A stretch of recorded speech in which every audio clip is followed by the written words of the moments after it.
आज मैं अगर तुम लोगों जैसे लोगों की चलती ना मूवी माफिया, और तुम जैसे सड़े हुए सूडो जर्नलिस्ट की चलती, तो आज मैं इंडिया की टॉप एक्ट्रेस और हाईएस्ट पेड एक्ट्रेस नहीं होती। इन लोगों ने मुझे धमकी देना शुरू किया है कि मुझे बैन कर देंगे, या मेरी कोई चीज़ का मुझे कवर नहीं करेंगे, या मेरा करियर बर्बाद कर देंगे। अरे नालायकों, देशद्रोहियों, बिकाऊ लोगों, तुम लोगों को खरीदने के लाखों भी नहीं चाहिए। तुम लोग तो इतने सस्ते हो, 50-60 रुपए में बिछ जाते हो। जो अपनी देश के साथ गद्दारी करे, अपनी ही थाली में जिसमें खाते हैं उसी में छेद करते हैं, तुम जैसे नालायक मुझको बर्बाद करोगे। तुम लोगों के बाप दादाओं को भी मैंने लोहे के चने चबाए हैं। ये लोग सूडो लिबरल हैं और ये लोग बिल्कुल भी सेक्युलर नहीं है। अगर ये सेक्युलर होते तो हमेशा धार्मिक चीज़ों को लेके देश की एकता पर हमेशा प्रहार नहीं करते। नमस्कार दोस्तों, आज मैं अपनी जो हमारी इंडियन मीडिया है उसके बारे में आपसे कुछ कहना चाहती हूँ। लेकिन मैं ये ज़रूर कहूँगी कि ऐसा नहीं है कि हर जगह अच्छे लोगों के साथ में कुछ बुरे लोग भी होते हैं। और जो मीडिया है उसने जितना मुझे प्रोत्साहित किया है, जितना मुझे प्रेरित किया है, इतने अच्छे सलाहकार, इतने अच्छे दोस्त जो मुझे मीडिया में मिले हैं, मैं कहूँगी कहीं ना कहीं मेरी सफलता में उनका बहुत बड़ा हाथ है। उनकी मैं हमेशा आभारी रहूँगी। लेकिन जो दीमक की तरह जो एक सेक्शन मीडिया का है जो हमारे देश में दीमक की तरह लगा हुआ है और उसको धीरे धीरे करके उसकी गरिमा को, उसके स्मिता को, देश की इंटेग्रिटी को, देश की एकता को आए दिन अटैक करता रहता है। आए दिन इनके जो भी है झूठी अफवाहें फैलाते रहते हैं। अपने गंदे भद्दे विचार, देशद्रोहिता के जो विचार हैं वो ओपनली सबके सामने रखते हैं। और इनके खिलाफ हमारे कॉन्स्टिट्यूशन में किसी भी तरह का कोई भी ना पेनल्टी है और ना ही कोई सज़ा है।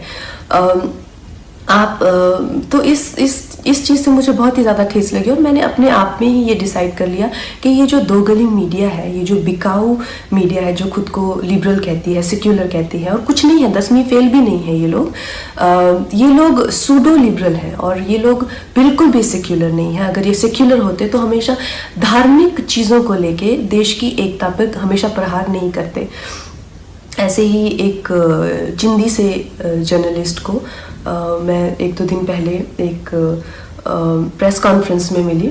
तो उसी की तरह बहुत सारे लोग हैं जो जितने भी हमारे जो सीरियस इश्यूज़ हैं, हमारे जो सीरियस कॉजेज़ हैं। वर्ल्ड एनवायरनमेंट में डे के दिन मैंने प्लास्टिक बैन को लेके एक कैंपेन किया था, जिसमें मैंने प्लास्टिक के खिलाफ ईशा योगा सेंटर के साथ में काफ़ी कुछ एक्टिविटीज़ की थी। इस जर्नलिस्ट को मैंने उसकी खिल्ली उड़ाते हुए देखा। फिर मैंने काउ स्लॉटर के अगेंस्ट, एनिमल क्रूलिटी के अगेंस्ट एक कैंपेन किया, उसका भी ये मजाक उड़ा रहा था। एक शहीद पे मैंने फिल्म बनाई, उसके नाम की खिल्ली उड़ा रहा है। और प्लीज़ आप ये गौरतलब ये है कि इनके पास किसी भी तरह का कोई तर्क वितर्क, समीक्षा या विचार जो कि एक पत्रकार का हक है, उस तरीके से नहीं गाली गलौज करके, गंदी बातें लिख के, प्रोफेशनल ट्रोल्स जो हैं खुद को मुफ्त का खाना खाने पहुंच जाते हैं ये हर जगह प्रेस कॉन्फ्रेंस पे। मैं जानना चाहती हूँ कि कोई तो क्राइटेरिया होना चाहिए कि अगर आप खुद को जर्नलिस्ट कह रहे हैं, क्या आपने किया हुआ? मुझे एक अपना लिखा हुआ कोई ना कोई एक पीस या एक ब्लॉग, जैसे मैं खुद को अगर कलाकार कहती हूँ तो कुछ तो होना चाहिए टू माई क्रेडिट। आप खुद को क्यों पत्रकार कह रहे हैं? किस लिए आप पत्रकार बने हुए हैं? इन 3-4 लोगों ने मिलकर, क्योंकि मैंने उस इंसान के प्रश्नों का उत्तर देने से मना कर दिया, मैंने कहा कि इंटरनेशनल को मैं क्यों एंटरटेन करूं, मेरे पास किसी भी तरह के देशद्रोही के लिए 0% टॉलरेंस है। तो 3-4 लोगों ने मिलकर मेरे खिलाफ एक कोई गिल्ड बनाई है, शायद कल ही बनी है, ना ही उसकी कोई मान्यता ही है और ना ही उसकी कोई धारणा ही है। तो उस गिल्ड के चलते हुए लोगों ने मुझे धमकी देना शुरू किया है कि मुझे बैन कर देंगे, या मेरी कोई चीज़ का मुझे कवर नहीं करेंगे, या मेरा करियर बर्बाद कर देंगे। अरे नालायकों, देशद्रोहियों, बिकाऊ लोगों, तुम लोगों को खरीदने के लाखों भी नहीं चाहिए। तुम लोग तो इतने सस्ते हो, 50-60 रुपए में बिछ जाते हो। जो अपनी देश के साथ गद्दारी करे, अपनी ही थाली में जिसमें खाते हैं उसी में छेद करते हैं, तुम जैसे नालायक मुझको बर्बाद करोगे। तुम लोगों के बाप दादाओं को भी मैंने लोहे के चने चबाए हैं।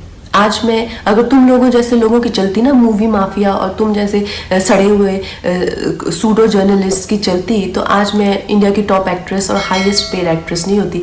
मैं तुम्हारे सामने हाथ जोड़ती और कह रही हूँ कि प्लीज़ मुझे बैन करो, क्योंकि मैं नहीं चाहती कि मेरी वजह से तुम लोगों के घर में चूल्हा जले।